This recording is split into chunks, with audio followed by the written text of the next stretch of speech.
So I have a question for you. Are you familiar with how the anthropologists of ancient history define the beginnings and the stages of the Bronze Age collapse? Well, it was a rhetorical question.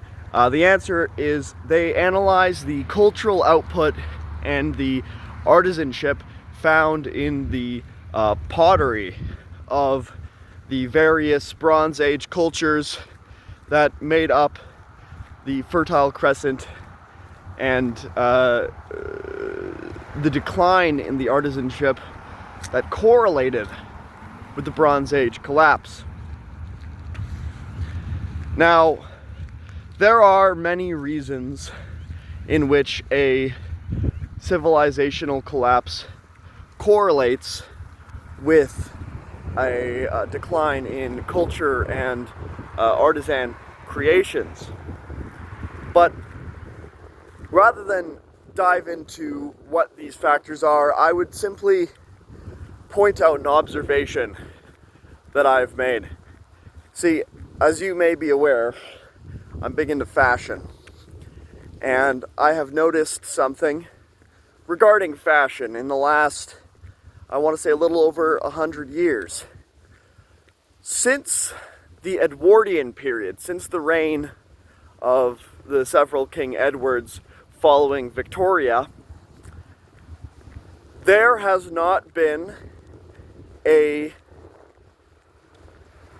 kind of cultural development regarding the English national wear, that is to say, the suit.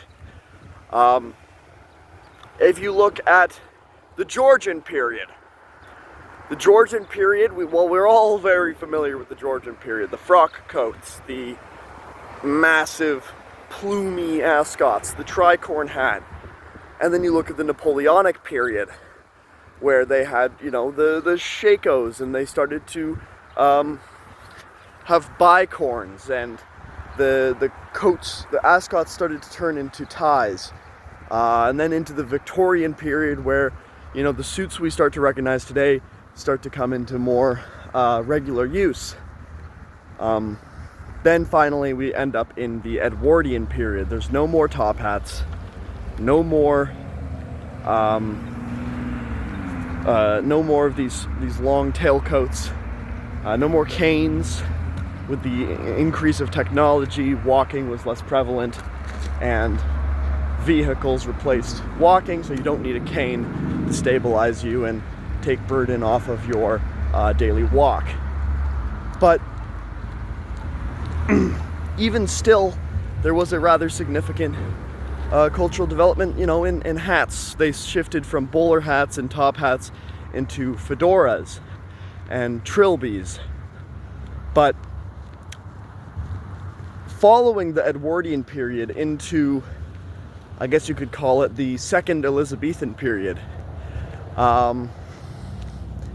there was a complete and total stagnation in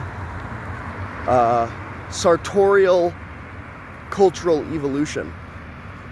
We ended up with a culture which was not producing new styles of dress, new styles of high dress, that is. We have polo shirts and t-shirts and jeans, but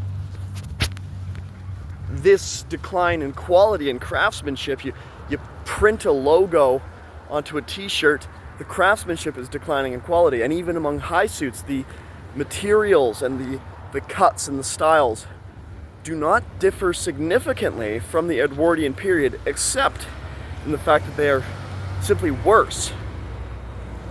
So, essentially, my thesis with pointing this out is that I believe we are drawing nearer to a cultural collapse. I mean, even if you look at stuff like music, literature, that's not to say there aren't great works being produced, but it's not nearly at the same rate. And the level of Like, the standard of craftsmanship has declined significantly. Even the worst suits of the Edwardian period are of higher craftsmanship and higher quality and cultural impact than the most expensive suits you can buy today. And the same is true for, specifically as well, literature. The common brow of literature was at a higher bar than some of the highest brow of vulgar literature these days. It's just something to think about and something to look for, and I really do implore you to look and notice some of these trends and compare it with something like the Bronze Age collapse, which the cultural craftsmanship was a very steep decline.